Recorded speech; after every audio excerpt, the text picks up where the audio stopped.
Hello les amis, j'espère que vous allez bien. Je vous prends aujourd'hui pour commencer un nouveau vlog pour les fêtes. Voilà, un vlog spécial Noël, voilà, on va dire ça comme ça. Donc aujourd'hui, nous sommes le 21 décembre, il est 11 h du soir. Voilà, je vous prends tard pour commencer ce vlog. Euh, donc j'espère qu'il vous plaira déjà. Au programme, il y a plusieurs choses de prévues, dont des marchés de Noël, de l'ambiance de Noël bien entendu, des lectures hivernales et quelques petites surprises que vous verrez au fur et à mesure. Voilà. Déjà pour commencer ce vlog, je vous ai pris hier, nous sommes allés faire un petit tour en ville pour voir les décors de Noël, donc je vous ai filmé quelques rushs. Après j'ai complètement zappé de vous prendre face cam, voilà, mais je me rattrape aujourd'hui. Et aujourd'hui, avec Chérie, nous sommes allés à Berne, dans un parc aquatique. Donc, on a passé la journée là-bas, c'était vraiment sympa. Et après, le parc aquatique se trouve dans un énorme centre commercial. Donc, on a profité, on a fait les boutiques. Je vous ai fait aussi quelques rushs. On a bu un bubble tea. On a mangé des ramen, c'était super bon. Vraiment très très bon, j'ai adoré. Et bah là, on est rentré. Voilà, c'était vraiment une super journée. Donc, j'ai pu lire un peu dans l'espace Sonaille, un coin un peu détente. Alors, j'ai lu là pendant un petit moment. Chéri, il était à côté de moi, il était presque en train de dormir, mais c'était vraiment top. Et voilà, donc maintenant, je vais juste me poser et aller lire un peu pour ce soir. Euh, ce premier rush ne va pas durer très long. J'essaierai de vous reprendre demain. Je sais pas encore ce qu'on va faire demain. J'ai un rendez-vous de prévu. J'aurai une nouvelle tête. Voilà, je vais chez la coiffeuse. Je vous montrerai le résultat et je sais pas ce qu'on va faire d'autre. Et sinon, niveau lecture, juste euh, pour vous faire le point sur ce que je lis en ce moment. Alors, je lis La nuit où les étoiles se sont éteintes de Ning Gorman et Marie Aino, je crois. Je vous mets la couverture ici parce que c'est un livre numérique. Et si je vous le montre avec la liseuse, vous avez le reflet et vous verrez rien du tout. Et c'est aux éditions Albin Michel, je crois. Ici, on suit Finn, dont la vie n'est pas facile. Il a vécu pas mal d'épreuves et il a été un peu trimballé de famille d'accueil en famille d'accueil. Là, il vient de... Ça s'est pas bien passé avec sa dernière famille d'accueil et il va chez son oncle à la Nouvelle-Orléans et va devoir s'habituer à cette nouvelle vie. Il ne connaît pas du tout cet oncle. Et il a ce passé assez chaotique, on va dire, qui continue à le suivre. Et on va voir son évolution là-bas et comment est-ce qu'il a remonté la pente, entre guillemets. Donc c'est une lecture, j'en suis à plus de 70%. Donc c'est quelque chose de très touchant. Donc il y a plusieurs trigger warning, attention. C'était bien écrit au début du livre. Il y a des scènes un peu de sexe, il y a de la violence. Je sais plus tout ce qui est dit, mais il y a plusieurs scènes. Et ce qui a été bien fait par la maison d'édition, c'est que au début de chaque chapitre où il y a un trigger warning, vous avez une petite étoile qui est teinte en noir. Et comme ça veut dire attention, là, il y a un élément qui peut heurter la sensibilité de certaines personnes. Donc voilà, je trouve que l'histoire de Finn est intéressante. Et ce que j'aime bien, c'est que on suit, au départ, on a des moments du présent, et après on revient en arrière, mais on suit un espèce de compte à rebours. On revient d'abord 8 mois en arrière, et après on évolue jusqu'à revenir, je pense, au temps présent. Donc voilà, c'est intéressant, c'est prenant, ça se lit très vite. Et je passe un bon moment pour le moment, donc c'est vrai qu'il y a des scènes, c'est assez dur. Et comme on voit le moment présent aussi comment ça va se finir, donc voilà, c'est une bonne lecture. Et j'aimerais essayer de la finir ce soir pour entamer autre chose. Et sinon, à côté, attendez, je change de main pour bien vous montrer. Je lis Dangerous Secret, Iduna et Agnar, la véritable histoire. C'est de Marie Mancusi aux éditions Hachette Illoz. Alors ça c'est une réécriture en fait, c'est sur les parents d'Anna et Elsa dans La Reine des Neiges, où on va suivre leur histoire au début, avant leur rencontre, tout ça. Et on sait juste en fait que le père d'Anna, Agnar, est le futur roi d'Arendelle, et leur mère, la mère d'Anna et Elsa, Iduna, est une jeune, comment ça s'appelle, Northuldra, et qu'il y a une catastrophe qui va se passer et qu'elle se retrouve exilée à Arundel, mais elle ne peut dire à personne d'où elle vient parce que sa vie en dépend. Donc voilà, on va voir qu'est-ce qui s'est passé déjà dans cette autre contrée. Comment est-ce que Iluna est arrivée à Arendelle et c'est vraiment bien fait. Moi j'aime bien, je me replonge dans le Disney, un peu dans...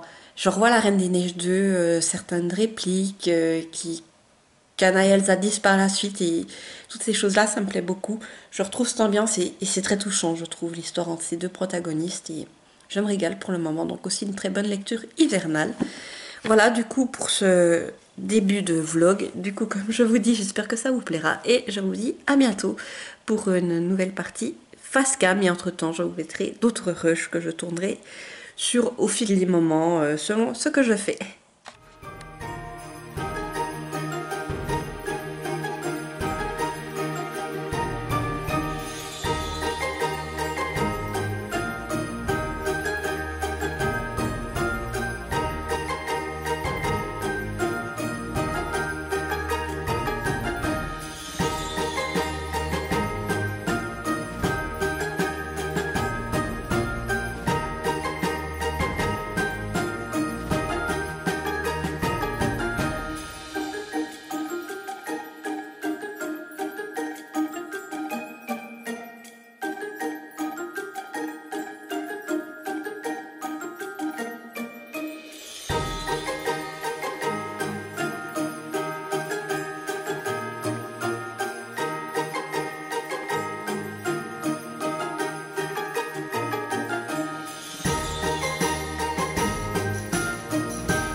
Alors je vous reprends, on est le 25 décembre, il est 10h30, donc le jour de Noël.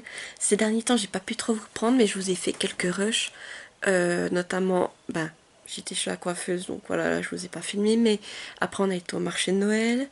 Et ces derniers jours, ça a été des repas de famille, tout ça, donc voilà, j'ai pas trop eu le temps de vous prendre. Pour ce qui est de la lecture, j'ai eu le temps de terminer La nuit où les étoiles se sont éteintes de Neil Gorman et Marie Alino. Voilà, je vous mets la couverture ici. Donc aujourd'hui, j'ai aussi eu le temps d'écrire la chronique dessus. Alors franchement, c'était une lecture assez poignante. Alors c'est du jeunesse, mais il faut quand même avoir conscience qu'il y a pas mal de trigger warning, notamment des scènes de viol, de violence, de suicide. Donc voilà, mais après, comme je vous disais, le livre est bien indiqué par des en-têtes de chapitres où on vous dit où il y a les trigger warnings, donc vous pouvez les éviter si vous le souhaitez. Donc ça, c'est une bonne chose. Et c'est vrai que c'était une lecture, ben voilà, j'y suis allée un peu comme ça, vu que c'est vous qui me l'avez choisi. Je l'aurais peut-être pas lu tout de suite. Et c'est vrai que j'étais surprise en bien, j'avais envie de continuer, de suivre l'histoire de nos personnages principaux. Et surtout, ce que j'ai beaucoup aimé, c'est la manière dont on a une double temporalité en fait. D'un côté, on a le présent, avec le road trip qu'il est en train de réaliser avec ses amis. Et de l'autre côté, on revient en arrière et on voit les différentes erreurs qu'il a commises. Et on se demande comment est-ce qu'il a pu se reconstruire, tout simplement. Donc voilà, et puis petit à petit, on a le décompte qui se fait. Donc d'abord, on remonte plus loin dans le passé et après, on revient jusqu'à l'époque actuelle. Donc ça, j'ai trouvé que c'était bien fait. Et, et oui, c'était les personnages, j'ai aussi trouvé qu'ils étaient complets avec des caractères variés. Donc c'est intéressant. Et puis de voir justement que les opposés peuvent s'attirer, j'ai envie de vous dire, par l'amitié. C'est beau. Voilà, et les autrices abordent des thèmes qui sont assez forts, d'actualité, tout ça. Donc c'était une très bonne lecture et je dirais le tome 2 par la suite. Donc voilà, si vous voulez en savoir plus, je vous laisserai regarder mon point lecture qui sera dédié. Ce sera le point lecture du mois de décembre. Sinon, j'ai également avancé. Alors attendez, je le prends. Alors, pour si vous demandez aussi pourquoi j'ai les cheveux comme ça, en fait, c'est parce que j'ai fait un faux mouvement. Et j'ai mis du spray, justement. J'ai fait un faux mouvement du côté de l'épaule. Et du coup, j'ai mis de ce spray pour les douleurs musculaires. Alors, j'essaye de faire en sorte que mes cheveux n'aillent pas trop dessus. Et j'essaye de pas trop tendre le bras pour vous filmer cette séquence. Voilà. Et du coup, oui, comme je vous disais, je lis également toujours Dangerous Secrets, Iduna Agnar, la véritable histoire de Marie Mancusi. Donc là aussi, j'ai bien avancé. Donc comme je vous disais, on suit l'histoire, ce qui s'est passé avant la naissance d'Anna et Elsa. Et franchement, c'est très intéressant. On retrouve l'ambiance Disney, tout ça, et l'ambiance de la Reine des Neiges. Donc j'aime beaucoup. Là, j'en suis... Alors, je vous montre, regardez. J'en suis... Voilà, j'ai lu ça. Il me reste cette partie-là à lire. J'aimerais bien essayer de la terminer ce soir. Comme ça me fera une autre lecture de terminer parce que... Voilà, là, on arrive bientôt à la fin de l'année. Et mon objectif, ce serait d'arriver à 100 livres lus. Comme d'habitude, c'est un peu mon objectif ces dernières années. Les dernières années, je crois que j'y étais arrivée. Donc là, mon but, ce serait d'essayer d'atteindre les 100. Et voire plus. Et puis de remettre les compteurs à zéro en 2024. Mais si je pouvais terminer celui-ci, ce serait bien. Alors, comme je vous dis, moi j'aime beaucoup, ça se lit tout seul et je les trouve touchants en fait, nos deux protagonistes. Et j'aime beaucoup Agnar, je le voyais pas aussi doux, aussi comme, voilà, vraiment simple pour dire que c'est le roi, le prince puis le roi, mais voilà, ça me plaît beaucoup. Et Iduna, oui, pour ce qu'on a vu dans le dessin animé, je la voyais peut-être pas aussi rebelle, avec un caractère aussi intrépide et tout ça, et j'aime beaucoup, voilà, découvrir comme ça, et voilà. Du coup, là, je vais me remettre à ma lecture, du coup, demain, quand je vous reprendrai, si je pense que je vais vous reprendre demain, parce que, on va dire avec Chérie, demain, nous partons. Voilà, je vous prends avec moi pour 2 jours, et je vous laisse la surprise de voir où c'est que nous irons, mais je pense que ça va vous plaire, et il y aura encore de l'ambiance de Noël, pour le coup. Et franchement, je pense que, comme moi, vous allez en prendre plein les yeux. Moi, en tout cas, j'ai hâte. Et je pense que je ne vais pas être déçue. Donc, voilà. Donc, moi, je vous dis bye bye. Et donc, à tout de suite pour vous.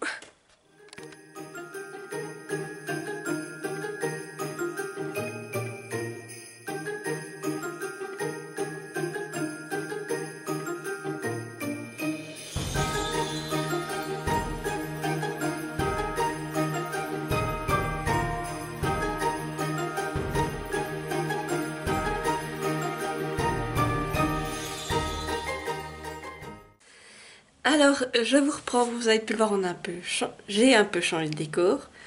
On est du coup le 26 décembre, il est 7h30 et nous sommes à Europa Park. Voilà. Avec Chéri, on est venu passer 2 jours un peu de féerie, voilà, pour voir Europa Park en période de Noël. Donc aujourd'hui, je vous ai fait des rushs, on est arrivé vers 4h30. On est allé faire un peu le tour des hôtels et voir comment est-ce qu'ils étaient décorés pour Noël. On s'est mis un bon petit chocolat chaud. Et maintenant, on attend pour aller manger. Donc voilà, aujourd'hui c'est plus hôtel et demain ce sera vraiment le parc. Mais je vous ferai quelques rushs pour vous montrer tout ça. Sinon, hier soir, j'ai terminé la véritable histoire d'Iluna et Agnar. Euh, et c'était de Marie Mancusi, si mes souvenirs sont bons. J'ai pas pris le livret avec moi parce que je voulais pas le trimballer jusqu'ici.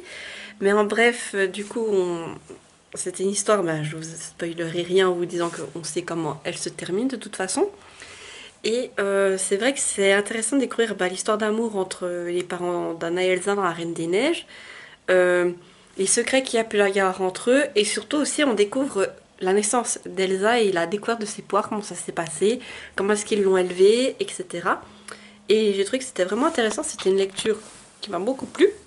Et voilà. Donc après ça, j'ai commencé la lecture commune. En fait, on lit Les Saisons de la Tempête d'elle, le tome 1 d'elle Cosimano. Voilà, donc j'ai commencé hier, j'ai eu 3 chapitres pour le moment. En fait, le principe, en gros, si vous voulez, c'est que les saisons sont incarnées par des personnes. Chacune s'occupe d'une partie du globe, de région. Et à chaque fois, la région euh, qui officie, ben, on va dire que quand la nouvelle saison arrive, elle va devoir tuer la saison en cours pour pouvoir prendre sa place. Voilà. Donc là, on suit Jacques qui représente l'hiver et Fleur qui représente le printemps. Et disons que il pourrait bien y avoir une histoire d'amour entre ces deux-là, mais tout cela n'est pas possible parce qu'à chaque année, Fleur va devoir tuer Jacques pour reprendre sa place et faire venir le printemps. Voilà, donc là j'ai eu 3 chapitres pour le moment, donc je vous avoue que l'écriture, j'ai un peu du mal.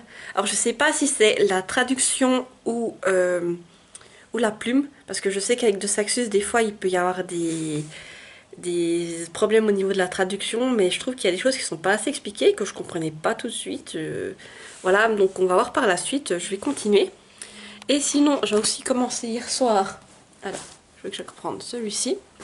J'ai commencé De lave, de métal et de rage, le livre 1, Les semeurs de mort, d'Alexandre Delis, et c'est aux éditions Michel Lafon. Donc là, c'est le préquel de 200 d'écume et de glace.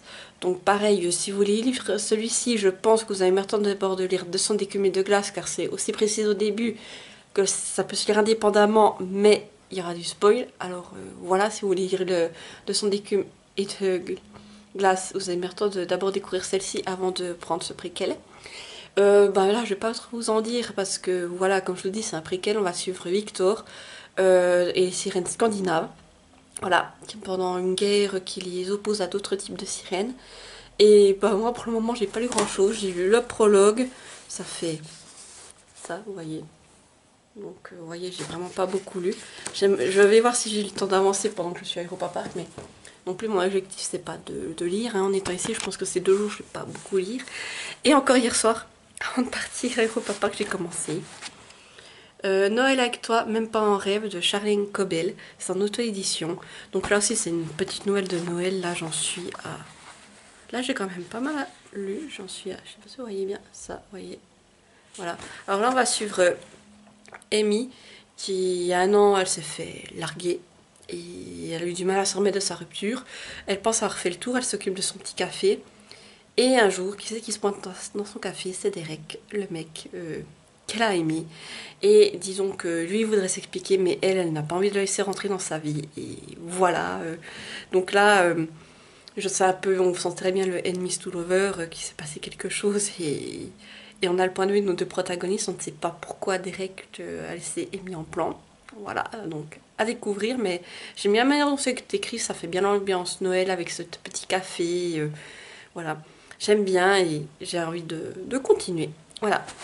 Donc niveau lecture, voilà pour le tout.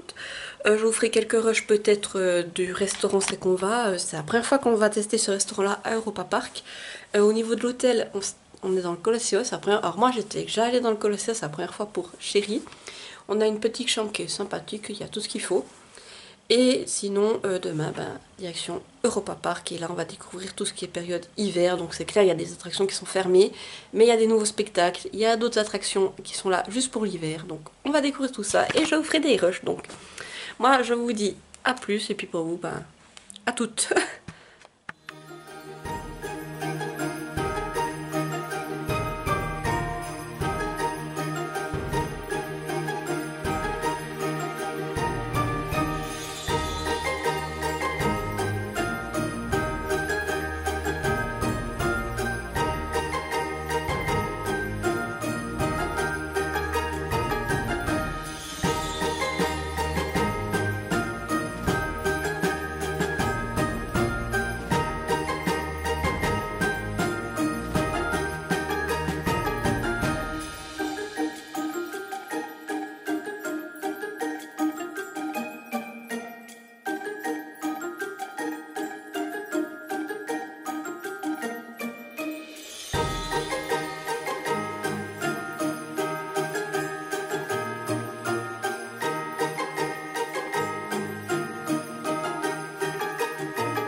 Herunterzählen. 5, 4, 3,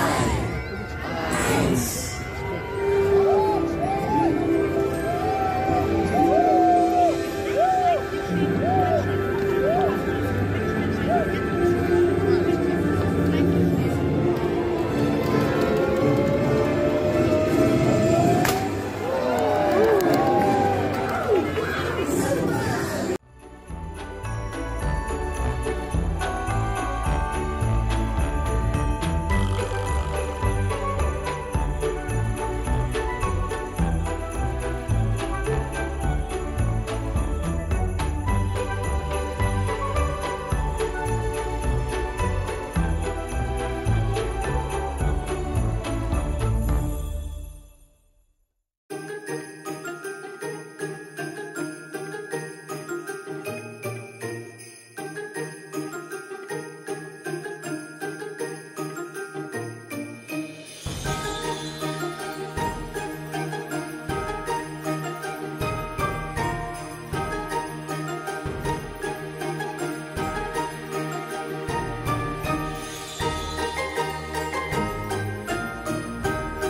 Alors je vous reprends, on est le jeudi 28 décembre, il est 10h30. Comme je vous ai dit, nous sommes allés à Europa Park, c'était vraiment génial. Le premier soir au restaurant, c'était un restaurant. Alors, c'est la première fois qu'on allait dans celui-ci, c'est le restaurant du Bell Rock, le phare, à Europa Park. Et c'est un restaurant, on va dire, un peu plus cher que ce qu'on fait traditionnellement, que c'est des buffets. Et là, on avait donc des musiciens qui jouaient pendant tout notre repas. Euh, voilà, donc on a super bien mangé. Vraiment, c'était très très très bon. Et la surprise, alors franchement, je m'attendais pas à ça là-bas, c'est qu'il y avait euh, quelqu'un qui jouait du violon et après il venait passer entre les tables et demandait quelle chanson vous vouliez. Et il interprétait pour vous au violon et puis il y avait après quelqu'un au piano qui suivait derrière. Et il aime bien notre table, alors moi, je savais pas trop quoi dire et mon chéri a dit, ben, un film Disney, puis il a demandé ben, lequel, et moi j'ai dit Le Roi Lion, et il nous a joué l'histoire de la vie au violon. Alors j'ai été, ça m'a vraiment touchée, chéri, il m'a dit que j'avais les larmes aux yeux, mais vrai, ça m'a vraiment émue, c'était très beau. Et puis oui, c'était une très belle soirée du coup, et le lendemain, ben, direction le parc, là aussi je vous ai fait beaucoup de rush. C'était super beau, c'était une autre ambiance que ce qu'on vit en été, donc avec chéri, on s'en y est allé tout d'un autre point de vue. Donc le but c'était pas de faire des manèges à sensations fortes, le but c'était voilà de découvrir le parc sous un nouveau jour. Donc on a regardé les décors, on a fait voir plusieurs spectacles. D'abord le premier c'était un cirque qui était là que pour la période de Noël, donc on a eu un spectacle de cirque, mais c'était vraiment, il y avait des chanteurs, tout c'était très beau, on a vraiment apprécié. Après on a quand même fait quelques attractions, mais pas les plus grosses. Et, parmi les attractions, on a fait le Poséidon. On a eu la bonne idée d'aller faire le Poséidon. Je me suis fait tremper. Pendant la descente, j'avais mon capuchon sur la tête et je me tenais encore à moitié accroupie, mais ça n'a pas suffi. Chéri, lui, ça va, il s'est pas trop fait tremper. Euh, et puis après, on a fait plus des petits manèges. On a été se promener dans des coins d'Europa Park que d'habitude, on va jamais. Et sinon, on a été voir des spectacles nocturnes. Donc il y a le premier, c'était sur le Cancan Coaster, c'est une grosse boule et puis c'est un spectacle où ils projetaient euh, des images dessus avec de la musique et ça faisait des animations, c'était très beau. Après, on a été voir un spectacle sur un plan d'eau, en fait, en extérieur. Donc là aussi, il y avait des danseurs, de la musique et puis des feux d'artifice et des fontaines illuminées. C'était super beau. Et le dernier spectacle qu'on a été voir, en fait, c'est la parade nocturne et on a assisté à l'illumination du sapin de Noël. Donc voilà, très très très beau. Et on a terminé la soirée en allant dans la zone hivernale d'Europa Park. Voilà, on a été faire du patin à glace. Voilà, c'est vraiment que j'en avais plus fait. Il a fallu que je me remette en condition. Mais voilà, une très belle journée. Donc hier, on est rentré, il était presque 11h. Voilà, Europa Park était ouvert jusqu'à 21h. Donc d'abord on s'est dit, ouais, on va jamais rester jusqu'à la fermeture. Et au final, on est parti. Mais on se rendait pas compte en fait que on est sorti du parc à 9h moins 5. Donc oui, jamais on aurait pensé faire autant de temps, mais c'est passé tellement vite et vraiment c'était beau. Il y avait vraiment de la magie en fait. On a retrouvé Noël, c'était féerique, c'était super beau. Donc à cette période, ça vaut vraiment le coup d'y aller. Je pense qu'on y retournera. Voilà, du coup pour ce vlog niveau lecture, j'ai pas beaucoup avancé, on va être clair. Hier on est rentré, j'ai pas beaucoup lu. Pendant que j'étais à Europa Park non plus. Voilà, donc j'espère quand même que ce vlog vous aura plu. Je vais le clôturer ici parce qu'en fait je vais directement enchaîner avec un autre vlog et je pense que si je les groupais les deux ça ferait un vlog trop long, donc je préfère faire deux vlogs d'une longueur potable. Alors je vous dis ça, mais je sais pas combien de temps va durer celui-ci. Et je vous laisserai découvrir du coup l'autre vlog. Voilà. Donc j'espère que ce vlog vous aura plu. N'hésitez pas à mettre un petit pouce en l'air pour me soutenir, à mettre un commentaire ou si vous êtes trop timide pour mettre un commentaire, eh bien mettez-moi un emoji comme d'habitude. Ici, mettez-moi un emoji soit par d'attraction, donc les montagnes russes ou un emoji de Noël, voilà, vu que ce sera le vlog de Noël. Et comme d'habitude, n'oubliez pas d'activer la petite cloche pour ne pas rater mes prochaines vidéos et à vous abonner à la chaîne car ça fait toujours plaisir, voilà. Donc sur ce, je vous dis à bientôt pour une nouvelle vidéo et portez-vous bien, bye bye.